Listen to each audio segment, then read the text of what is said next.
They cannot stand each other. She insults him in public. He undercuts her prices out of spite. The whole town has taken sides and is thoroughly enjoying it. And you, watching, already know how exactly where this is going because you've seen this ship 100 times and it works every single time. My grandmother had a version too. Hers involved salt, a flooded road, and two people who had inherited a quarrel neither of them had actually started. Welcome back to African Proverbs versus Drama Tropes, where I take a trope you already love from the shows you binge and show you the old African tale that got there first. Last episode you voted loudly. Enemies to lovers, won by a landslide. So here it is. The story I told you I had been saving. Two rival traders, one collapsed road, and a feud so old that neither of them could actually remember how it started. Settle in. Unquo market ran every fourth day in the town of Umoake, and on those mornings, you could hear it from a mile off.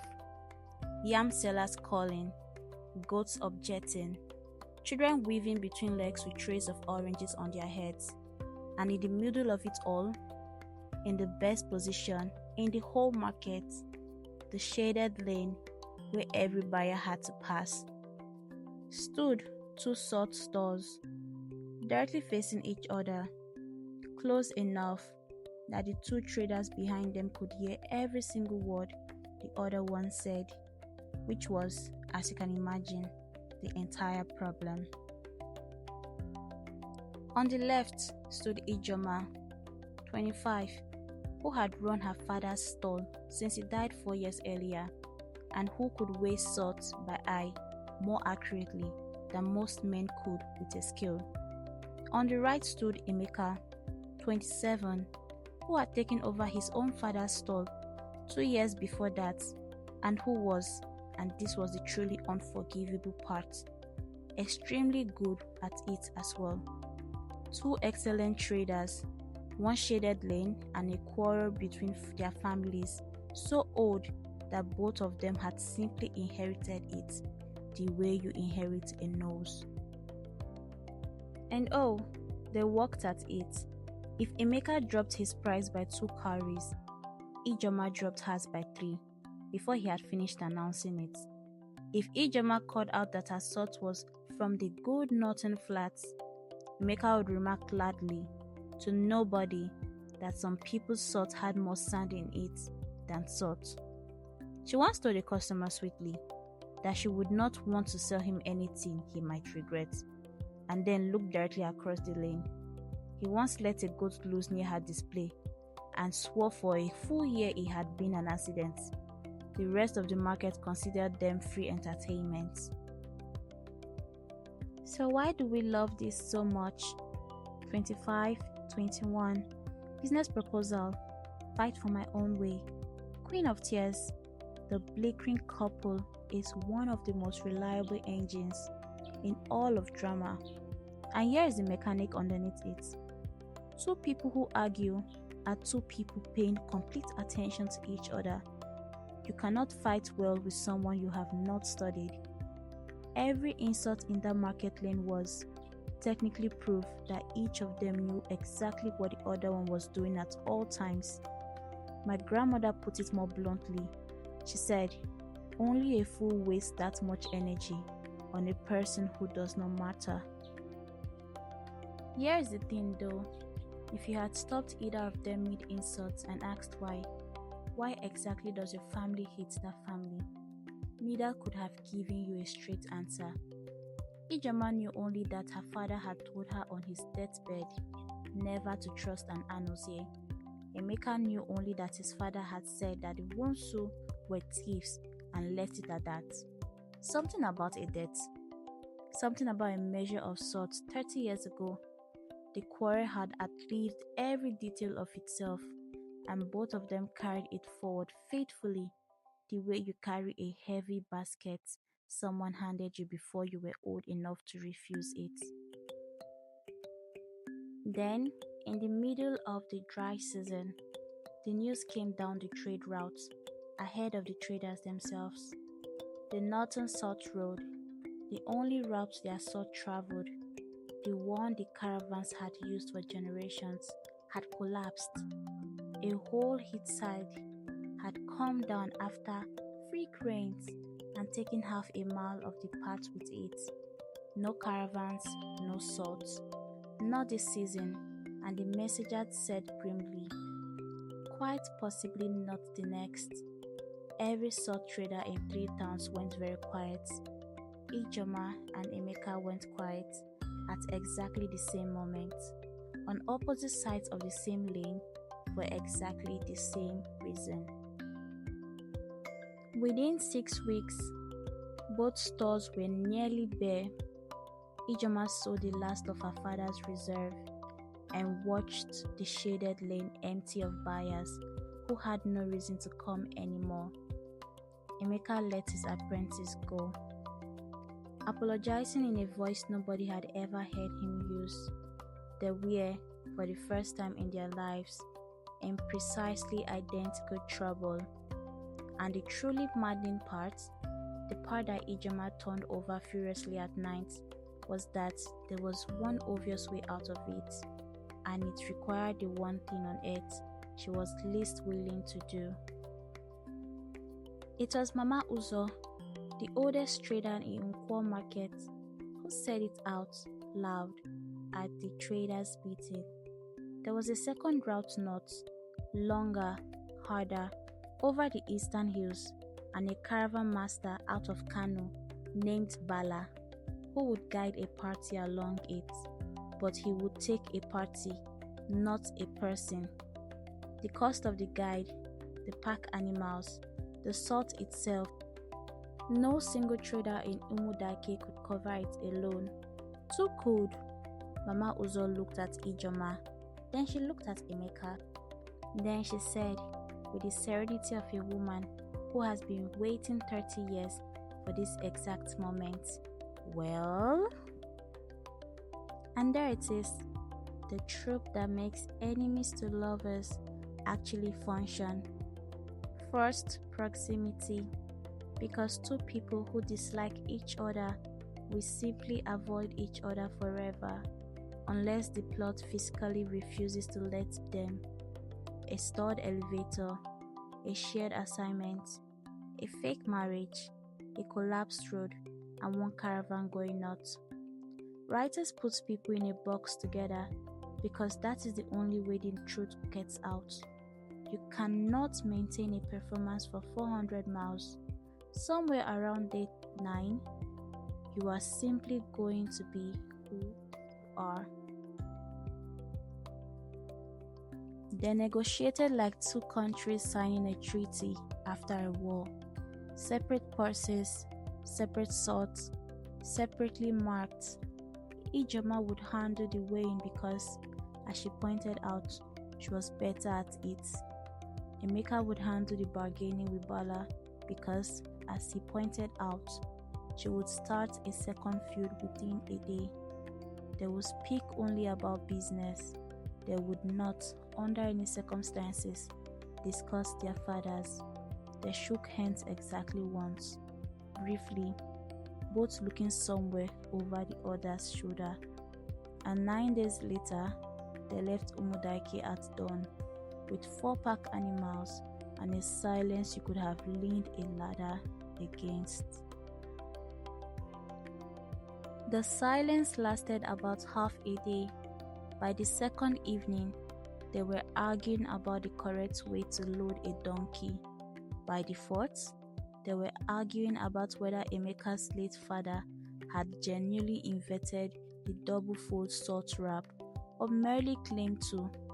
By the sixth, Bala the caravan master had begun walking a full 100 paces ahead of them, with the expression of a man who had been paid nowhere near enough. And somewhere around the 7th day, without either of them noticing it happen, the arguing changed key, from the kind you win to the kind you keep going because you are enjoying it. On the 11th night, the rains came early and hard, and the only shelter within reach was a herdsman's hut, barely large enough for the two of them and the salt. They sat on opposite walls with their knees almost touching, listening to the roof take a beating. And because there was nothing else to do, they finally talked about something other than salt. Emeka said he sent most of what he earned to his father's second wife, who had 4 children and no trade. Ijoma said she taught herself to read the brass scales at 11 in secret because her father had believed girls did not need numbers. Neither of them had told anyone in Umoake either of those things. This is that trope. You know the one. And before you laugh at how convenient it is, notice what it is actually doing. Because it is not really about the sleeping arrangements, it is about removing every exit. In a market lane, either of them could walk away mid-sentence and did constantly for years. In a one-room hut in a rainstorm, you have to sit there and hear the answer. The whole troop exists to strip away the option of living, and it turns out that people who cannot live tend to tell the truth. After that, the journey changed. Ijoma noticed that Emeka gave water to the pack animals before he drank himself, every single time, without ever making a point of it.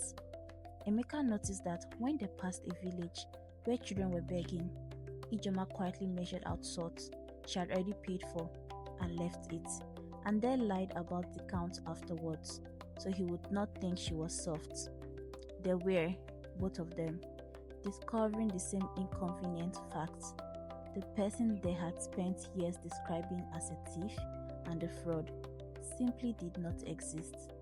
They had been fighting a story their fathers had left them. They reached the flats on the 19th day, a blinding white plain stretching further than either of them had imagined, workers cutting salt in blocks under a sun that showed no mercy at all, and there negotiating and weighing and loading for 6 straight days. The two of them discovered something neither had expected. They were extraordinary together. She weighed, he bargained. She cut a short measure the sellers tried twice. He talked a price down that Bala later admitted he would not have attempted. They loaded more salt for less money than any single trader from Umoake had managed in a decade. On the last night, Emeka said quietly, "We are very good at this." Ijoma said, "I know." Neither of them said anything else. It was Bala, the caravan master, who ended the feud, and he did it entirely by accident. 30 years, he remarked over the fire, since he had guided 2 traders from Umoake on this same road, Wonsu and Anozie, friends, those two, closer than brothers, and a shame about how it ended. That brass scale of theirs that had gone wrong on the journey home, weighing light on one side, so that when they divided the load each man was certain the other had cheated him. Bala shook his head. He had told them at that time that the scale was 40. Neither had wanted to hear it. Ijoma and Emeka sat perfectly still on either side of that fire. And here's where I have to be honest with you about something. In a drama, the big misunderstanding is usually the weakest part. The one where you shout at the screen because everything could be solved by one conversation nobody's willing to have. But I have come to think the truth survives because it is embarrassingly true to life. A 40 scale, one evening of pride, 2 men who each decided that asking would be worse than assuming. And 30 years later, 2 people who had never met either of those men were still standing on opposite sides of a market lane, keeping the argument warm. All of Umoake turned out to watch them come back, And I want to be clear about why. Not for the salt, for the fights. The whole town had been placing quiet bets for 6 weeks on whether both of them would return at all. So the market got very still when the caravan came down the road and everyone saw Ijoma and Emeka walking together at the front. In step, mid-conversation, and Emeka reaching over without looking to steady a sleeping load on her side. Mama Uzo, who had arranged the entire thing, folded her arms and permitted herself a very small, very satisfied smile. Now, in a drama, this is the kiss in the market square and the credits. Here's what actually happened in Umoake. Yes, they married eventually the following year, and yes, the two stores became one, and it was the most profitable store in Nkwo market for 20 years. But that is not the part my grandmother told slowly. She told this part slowly. Ijoma and Emeka went together before the elders and asked for a market law that no quarrel between traders could be inherited. That when a man died with a grievance, the grievance died with him, and his children began clean. The elders argued for 2 days, then they agreed, and Umoake became a market with no old feuds in it at all. And that is the difference I keep finding. A drama ends when two people finally admit it. An African tale ends when a town stops passing something poisonous down to its children. The proverb my grandmother used for this one was simple. A tree does not grow strong in shelter, it grows strong in wind. Those two made each other sharper for years before they ever made each other happy. So tell me in the comments, which trope should I hunt down next? The fake relationship or the revenge arc? And which drama did this remind you of? Half of you are typing a title I have never watched, and that is genuinely how I find the next episode. Subscribe and I will see you there. Bye.